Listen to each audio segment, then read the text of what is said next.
Pak Jepang itu menjadi satu center di Jogja Bina Perteateran dan penemuan Pak Jepang. Ya kan gimana aja tetap mau Muhammadiyah mau NU, tapi kalau secara ke Muhammadiyah itu ya Pak Aib, kalau Pak Aib ngasih secara pribadi nanti kalau Pak Aib meninggal terus yang teruskan siapa kan gitu.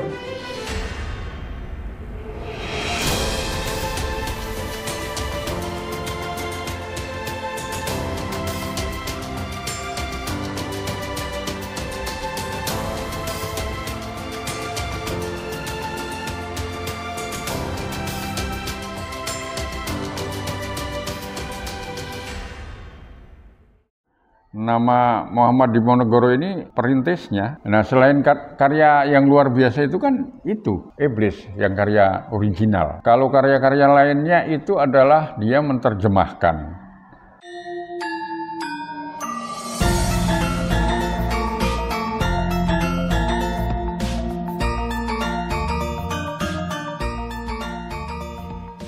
Orangnya sederhana. Bicaranya itu apa adanya, perilakunya juga sepertinya apa adanya. Jadi kalau tidak diceritai anak-anaknya itu tidak ada yang tahu siapa bapaknya sesungguhnya. Jadi ini yang paling ini itu ibu juga pernah bilang seperti itu. Bapak mungkin atau dongeng apa-apa. Jadi memang kami anak-anaknya itu hampir semuanya tidak begitu mengerti siapa ayahnya sesungguhnya. Yang paling besar seperti penulis naskah Iblis, itu yang lalu cerpen Radio Australia, tapi yang seperti apa anak-anaknya nggak ada yang tahu, nggak begitu paham.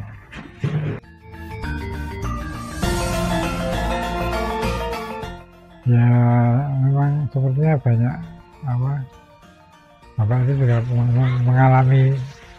mengalami peristiwa-peristiwa itu, misalnya perang itu ya, mengalami peristiwa-peristiwa itu. Jadi mungkin kalau diperdalam lagi mungkin bisa ketemu gitu. Tapi mungkin yang tidak pernah kami lakukan itu loh. Jadi.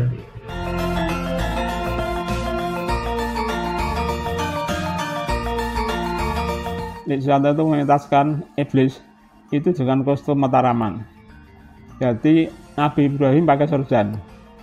Terus itu istrinya itu memakai kebaya, anaknya itu pakaikan anak-anak Jawa kuno. Nah, itu dan itu.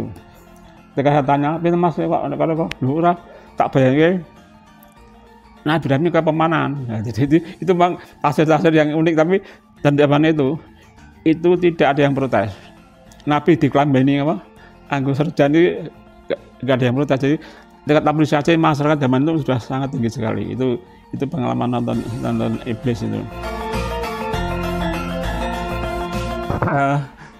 Fatipo itu aktif pendidikan antar muslim itu memang sudah awalnya memang itu tugas dari Muhammadiyah untuk berdakwah. Nah, kebetulan memang itu tetap bisa dipakai untuk mengimbangi ketoprak komunis itu. Tapi sudah lakonan berikutnya itu ada lakonan bahkan Pak Tiba lakonnya akan ada kelas dunia tuh, ada ahli gula, ada surat untuk gubernur atau teman-teman itu. Nah, Pak Dewa itu ahli menerjemahkan karena dia ahli bahasa Inggris. Nah, menerjemahkan itu dan juga buku bahasa Inggris banyak sekali karena dia pernah ada orang pertama peserta AFS ya. AFS itu pertukaran pelajar di Amerika itu generasi pertama itu Pak Tiba.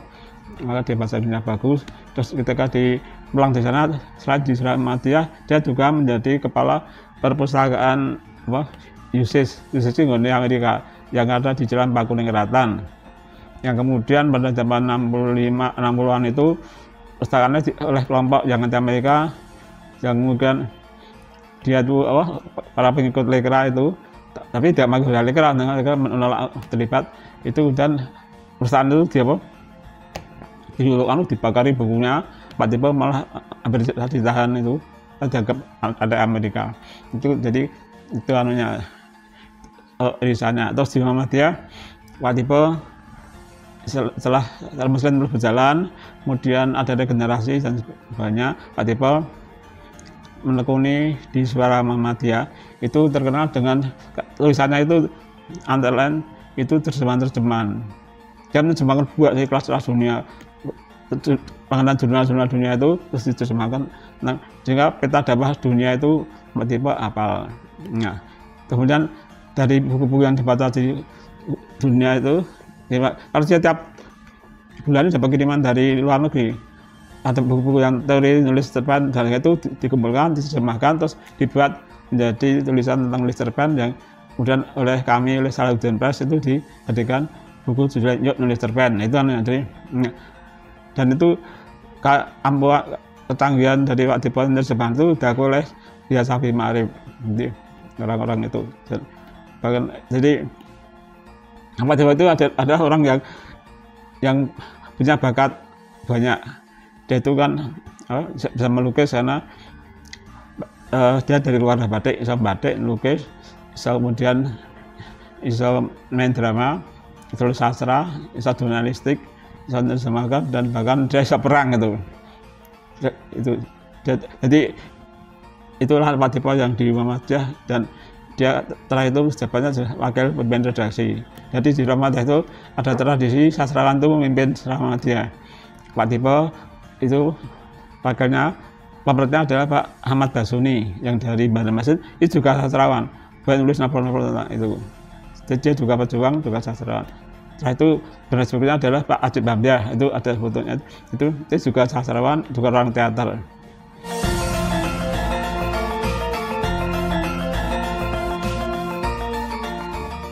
Nama Muhammad Diponegoro ini perintisnya.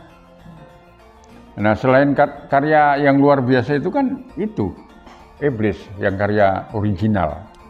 Kalau karya-karya lainnya itu adalah dia menerjemahkan, ya, menerjemahkan karya-karya drama lainnya yang sifatnya apa? Untuk meningkatkan apresiasi apa yang menjadi terjemahan dari Desire Under the Elms, karya Igun Unil. Dia pernah pentaskan, diterjemahkan. Kemudian The Death of Odysseus, Leonel Abiel, dia pernah terjemahkan. Kemudian ada The Death Trap atau Jebakan Maut dalam bahasa Indonesia, itu dari Saki atau H.M. Munro.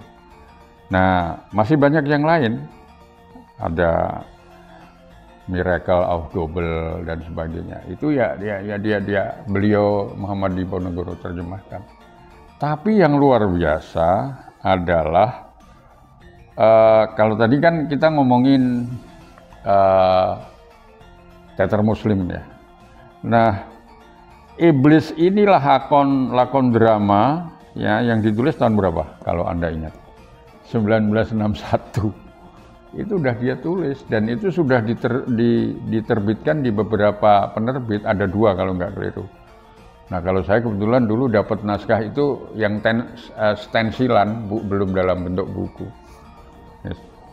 Nah, ya, ternyata diterbitkan oleh Pustaka Panjimas tahun 83, kemudian dipentaskan pertama kali itu 25 September 1961 di Gedung Jogja itu CHCHJ, itu gedung kalau bahasa kepanjangannya gedung Chunghwa Chunghui Yogyakarta, itu gedung pertunjukan, tapi sekarang udah nggak ada di Senopati. Nah, tanggal 25 September 1961 itulah ditetapkan sebagai hari lahirnya teater Muslim, karena pertama kali. Nah, banyak yang perlu difahami. Kelahiran teater Muslim ini semula dari BKKIY, Badan Koordinasi Kebudayaan Islam Indonesia Yogyakarta. Nah, jadi lembaga dengan teater. Nah, konsep dakwah inilah yang ditangkap oleh salah satunya media TVRI Jogja, hal yang penting. Dan ketika teater Muslim nggak penting itu, kalau sekarang netizen ya, banyak yang protes karena banyak kebatilan-kebatilan yang terjadi, sehingga perlu dipentaskan itu dengan memiliki kekuatan dakwah. Karena itu juga anjuran dari Dewan Tarjih ya, majelis tarjihnya di PP Muhammadiyah. Ya apapun ya harus ada dakwah lewat seni. Nah, salah satunya teater.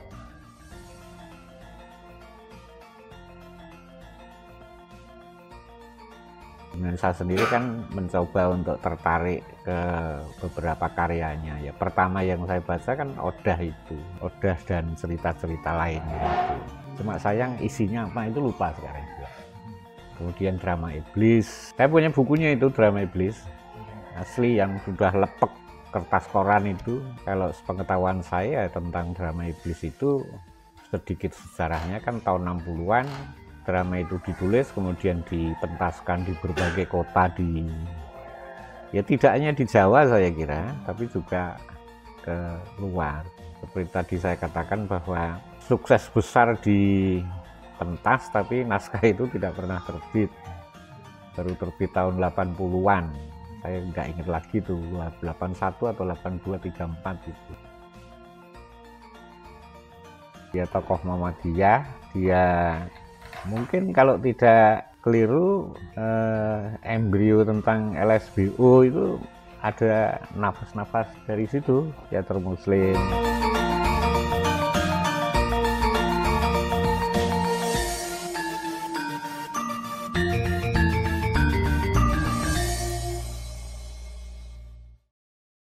Ini nanti Anda sebut teater atau kesenian ya boleh, disebut gerakan politik ya boleh, disebut upaya-upaya spiritual ya boleh.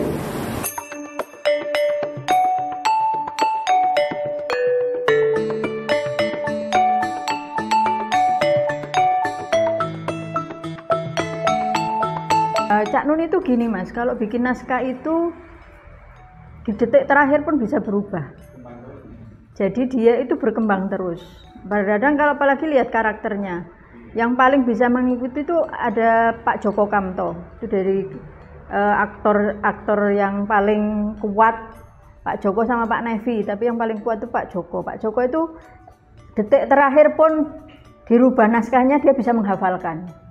Nah itu Tikungan Iblis saya mengikutinya nggak begitu intens, tapi bahwa di latihan-latihan saya sering datang, kemudian di pentas ikutlah bantu-bantu sedikit Mas, tapi bahwa secara intens. Tapi kalau masyarakat ya jelas antusias banget. Kalau di pentasnya Cak Nun itu selalu nggak pernah sepi ya Mas, selalu full gitu. Jadi pentas Tikungan Iblis juga kemarin full gitu ya. Saya sempat menemani sih, untuk waktu itu menemani di kostum saya untuk Tikungan Iblis itu, dan apresiasi dari masyarakat ya memang sangat-sangat besar gitu. Kalau Cak Nun secara struktural dalam Muhammadiyah memang nggak masuk ya, tapi bahwa dia dari kecil memang kita di lingkaran Muhammadiyah, karena ibu dulu itu pengurus Aisyah, terus kami juga di rumah dulu ada sekolah Muhammadiyah, terus Cak Nun SMP-nya juga di sini, pindah di SMP Muhammadiyah, terus SMA Muhammadiyah. Tapi karena di Jombang itu juga kan antara Muhammadiyah dan NU itu sangat dekat ya, kulturnya itu tetap. Nah ibu itu termasuk orang yang nggak fanatik terhadap Muhammadiyah atau NU. Jadi ibu saya itu yang ditiru oleh Cak Nun sampai terakhir itu ibu itu kalau di desa itu dia membuat pengajian itu dicampur, nggak ada Muhammadiyah, nggak ada NU, tapi mamanya pengajian ibu-ibu namanya Siti Khadijah, kelompok Siti Aisyah kayak gitu. Jadi biar nggak ada trik antara NU dan Muhammadiyah. Jadi dia, nah itu yang mungkin juga mempengaruhi kehidupan Cak Nun. Bersolawat bisa, tapi dia memang tetap ada kultur Muhammadiyah. Nah, di dalam banyak hal juga sekarang menurut saya juga Muhammadiyah sudah mulai ada sholawat dan lain itu, karena Kiai Kanjeng sering sekarang juga diundang kalau ada acara-acara Muhammadiyah gitu. teman-teman juga dari Muhammadiyah juga masih sangat dekat gitu, kayak teman-teman SMA Muhammadiyah itu tetap sangat dekat, meskipun dulu pas SMA itu Mas, SMA Muhammadiyah diharapkan cepat lulus karena saking kritisnya, tapi sekarang ya dilulukan gitu oleh SMA Muhammadiyah 1 itu. Tapi dulu sempat ini gimana anak-anak ini biar cepat lulus kayak gitu, itu ya sempat Mas. Jadi ya begitulah Cak Nun.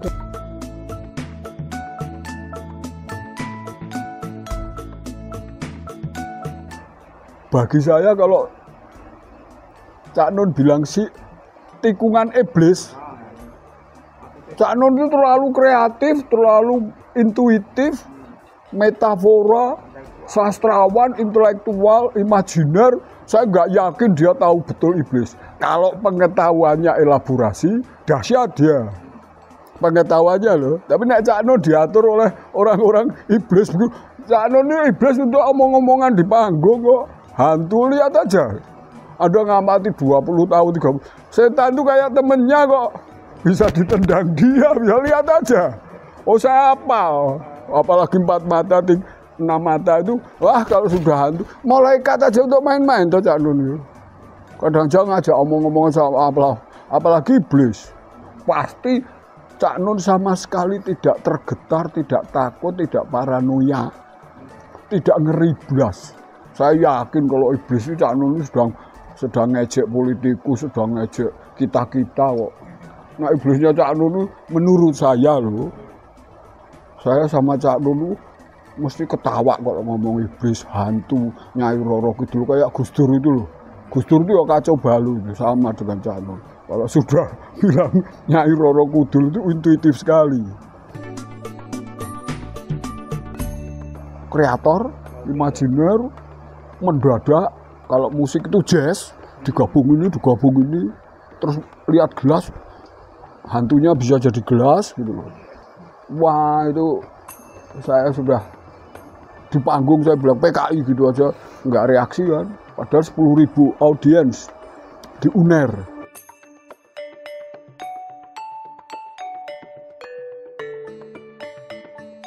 Kalau Cak Nun itu unik. Selain di Malioboro itu, dan dia kemudian Cak Nun itu mengasuh rubrik Insani yang di Harian Masa Kini itu sebelum saya. Ketika pas saya dengan Adil sering ngeliat Cak Nun itu, satu hari Cak Nun itu nyanyi dewe di kamarnya itu. Dia itu sudah masih pengantin baru dengan ibunya Sabrang itu. Apa Cak? Wah, aku kebingungan kan nyanyi ini kan yang baru mau. Habis itu kan, wah, ketika itulah sudah ada perdebatan. Musik aja nyanyikan, awalnya dipentaskan, itu berarti Cak Nun sudah agak kapitalis tuh. Cak Nun langsung kapitalis gundulmu, aku gulit betul dia. Artinya dia itu sudah realis tapi tetap berkaitan dengan itu puisinya tentang apa? Berguru pada ibunya itu. Itu ada itu latihan, pentasnya bagus, kemudian terus dia kan musik puisinya itu terus berkembang. Juga di Jogja, Cak Nun juga menjadi, itu kan Cak Nun juga sekretaris Dewan Kesenian Yogyakarta. Ini kan namanya Biro Pentas.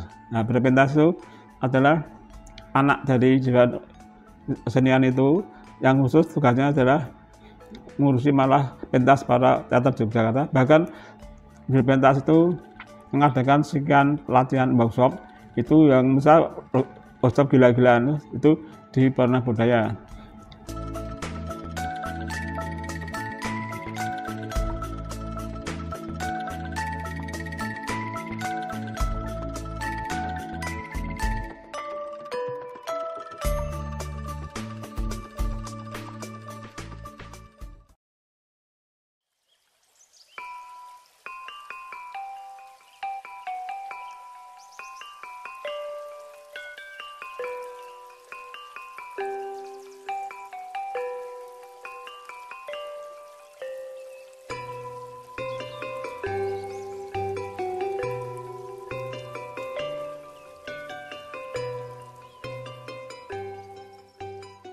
Kalau tentang Bapak ini saya cerita seperti itu karena memang saya yang namanya Bapak mesti dekat ya, tapi memang saya tidak pernah sehari-hari dengan bapak dari kecil tidak. Tapi yang saya selalu ingat itu bapak tuh kalau malam nggak pernah tidur itu aja karena dia ngetik gitu ya. Dulu kan pakai mesin tik ya. Kata bapak saya gini, dulu ketika masih muda yang kursus ngetik itu ibu kamu, tapi yang ibu kamu nggak bisa ngetik, kamu bisa ngetik saya. Jadi bapak itu ngetik sampai tua. Itu ya pakai ketik, pakai komputer tuh baru tadi tabelan ini. Nah bapak saya seperti kucing lah rumahnya, pindah ke umur berapa pindah ke Jatiwangi, bikin rumah di Jatiwangi, pindah. Waktu di Jatiwangi bapak saya nggak ikut bapak, tetap dengan nenek. Terus pindah ke Sumedang, pindah ke Bandung, pindah ke Jakarta, yang lama di Jakarta, memang dari dulu di Jakarta. Jadi bapak saya itu ketika SMP di Taman Siswa ikut pamannya, adiknya bapaknya di Jakarta. Terus bapak saya di Taman Siswa, tapi dua merangkap di umum di SMA. Nah, tapi itu ada mungkin pernah dengar baca buku bapak tentang tanah hidup tanpa ijazah itu, bapak nggak pernah ikut ujian untuk mendapat ijazah itu, jadi tanpa ijazah itu ya dia tulis buku itu terakhir itu. Bapak ini memang dia lebih orang mengenal itu sastrawan Sunda gitu ya, tapi memang bapak memang sangat itu dengan bahasa daerah. Ketika bapak ulang tahun umur 50 tahun di Bandung itu memberikan hadiah sastra kepada penulis sastra Sunda. Sastra Sunda, terus sastra anak-anak yang cerita tentang anak-anak, dinamakan Ransage, dan itu dibiayai dari pribadi, artinya hadiahnya nggak besar tapi pribadi khusus bahasa Sunda. Nah, saya nggak paham ya tahun keberapa itu, nanti adik saya bisa lebih menerangkan. Tapi akhirnya teman-teman bapak gitu selama beberapa kali memberikan hadiah, Pak Aib, kalau Pak Aib ngasih secara pribadi nanti kalau Pak Aib meninggal terus yang teruskan siapa kan gitu. Akhirnya dibuatlah Yayasan Ransage itu. Kosan ketuanya mantan KPK itu siapa itu? Lupa, orang Sunda itu sama namanya. Nah itu dia yang bukan. Lupa saya. Ya. Nah terus bapak memberikan bahasa sastra itu ternyata banyak yang sudah ada Jawa minta juga, ada Bali. Jadi di mana ada penerbitan yang bahasa daerah itu ada beberapa yang minta, yang sekarang ada tuh Bali, Lampung tuh pernah. Batak ya ada saya nggak paham ya detailnya, nanti ada saya yang tahu itu. Pokoknya sastra Sunda gitu, yang pasti Sunda, Jawa, Bali kelihatannya agak rutin ya. Yang Lampung itu juga Batak atau Lombok hanya sekali atau gimana gitu. Ya pokoknya ada beberapa. Nah, memang bapak tertarik dengan bahasa karena itu bahasa ibu menurut bapak itu kan, jadi memang sangat dengan penulis-penulis sastra daerah itu bapak sangat perhatian lah seperti itu. Dan menguncur Ransage itu. Terus saya itu bapak ngeluarkan banyak buku, tapi saya kan tidak begitu paham juga karena memang mungkin lain. Bapak juga sebenarnya senang lukisan. Saya bilang, Pak, lukisan dijual aja. Untuk lukisan apa dijual. Saya nggak paham lukisan itu apa ya, itu dirangkan bapak itu kan dari warna gini. Saya nggak paham juga lukisan itu apa gitu ya. Karena nggak bisa menikmati, memang mungkin karena alam saya beda lah ya. Bapak saya hidup dengan nenek ya, walaupun bapak juga ikut nenek dulu, tapi mungkin sastranya lain. Saya nggak begitu ya tahu bapak, tahu banyak orang, tapi saya tidak terlalu legake, maksudnya nggak begitu legake tentang sastra bapak. Ya, saya tahu bapak penulis gitu aja. Kalau detik gini saya nggak terus terang aja saya kurang gitu ya. Jujur aja saya bukunya belum pernah baca, tetapi ketika pentas di tahun 70-an di Bandung saya nonton. Tapi umur itu waktu saya SMP kelas 3 atau kelas 2. Kalau bukunya ya pernah baca juga, tapi mungkin tidak terlalu, hanya baca biasa aja, tidak. Ya waktu kecil itu ya seneng aja, udah heran kan masuk wajan katanya kan, wajan apa istrinya Firaun kan dimasukkan ke sebetulnya ya itu yang main itu sebetulnya ya waktu itu kecil kagum banget dengan SMP ya kita waktu itu. Ada cerita bapak itu mengalami apa ya? Dia kan keluarga kami NU. Rumah kami di Cirebon itu di Jatiwangi itu sebelahnya masjid, sebelahnya balai desa. Dan memang keluarga NU dari sampai yang bude saya yang di Gintung itu punya musola putri ya. Yang sangat-sangat NU lah, kami NU banget. Sementara mbah kakung saya yang orang sastrawan itu yang orang sastrawan Sunda, dia ajak ke Sunda, ke Jawen gitu ya. Jadi agak entah gimana mereka cerai. Jadi bapak saya tuh masih kecil, orang tuanya cerai, hanya punya anak 2. Mbah kakung saya itu guru dan akhirnya jadi apa di but gitu ya, apa kasih atau apalah. Tapi dia memang seniman, dia mentaskan aja rambut kasih, dia penulis memang. Jadi bapak saya itu ngalirnya dari bapaknya. Nah, bapak ini seperti apa ya, mencari Tuhan gitu loh. Mungkin pernah mendengar juga memang enggak, mungkin sempat nggak sholat ya karena dia sudah mencari itu, tapi akhirnya menemukan Islam. Itu umur 17-18an itu, kalau nggak salah ya umur segitu. Nah tapi setelah menemukan itu, anaknya masukkan pondok semua itu. Kalau ditanya, ya para kiai nggak pondokkan anaknya, saya seniman yang pondokkan anaknya gitu. Makanya itu ada Pak Mutakin, Misbah itu kan anak-anaknya kan kirim sini. Setahu saya bapak itu namanya Daud, puasa itu sampai menjelang meninggal tuh puasa itu. Yang namanya tahajud juga. Jadi setahu saya, karena kita kan tahunya setelah agak gede ya, ketika bapak mencari kan kita nggak tahunya sudah. Itu bapak sangat-sangat puasa, tahajud. Terus saya ingat betul ketika di Bandung, Nun Sewu ya, kehidupan kami masih, tapi ibu saya sangat struggle ya. Ibu saya itu jualan matengan. Jadi di Bandung itu nyewa rumah itu kecil, nggak terlalu besar. Tapi banyak saudara-saudara, teman-teman bapak yang menunutkan anaknya sekolah di Bandung. Nah, ibu saya kreatif ya, dia jualan matengan. Yang masak ya ini, orang-orang ini kan banyak, lebih dari 15 orang lah serumah itu. Nah, saya ingat tuh kalau puasa, itu teman-teman bapak, itu mesti pada buka di rumah. Saya ingat itu bikin namanya kolak, kira-kira 30 nih.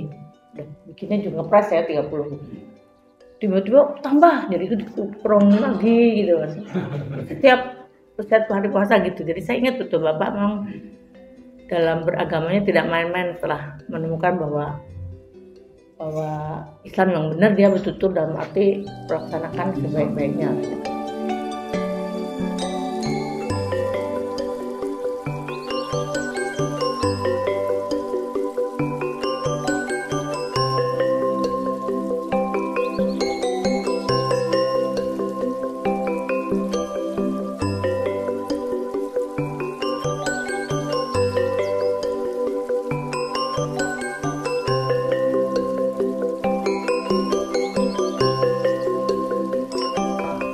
Sifat-sifat keagungan ya, sifat-sifat mulia dari manusia itu kan ada di semua tradisi keagamaan. Dan kalau di Nusantara kan juga banyak kita contoh raja-raja yang adil. Di Persia sebelum Islam pun juga ada raja-raja yang adil. Jadi para sufi itu lalu mengakarkan Islam itu tanpa kehilangan akar budayanya sendiri.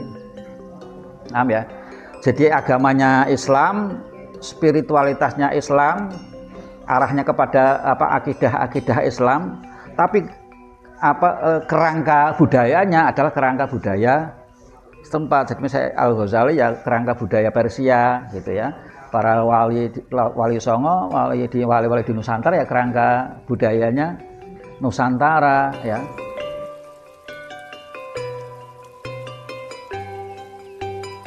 Saya Mustafa Yasim dari Yogyakarta mengucapkan selamat berlangsungnya Pesta Rama yang ke-10. Nah, semoga sukses dan lancar, dan yang penting sebuah pesta ini itu selalu bisa menginspirasi siapapun. Oke, semoga Pesta Rama nanti yang ke-10 itu bisa berjalan lancar, sukses dan sesuai dengan yang diharapkan. Oke, selamat untuk Pesta Rama yang ke-10, semoga sukses dan menghasilkan manfaat bagi masyarakat yang lebih luas. Saya senang dengan kegiatan Pesta Rama yang ke-10 ini, dan udah ke-10 bukan main-main ini, udah cukup bertahan ya 10 tahun artinya.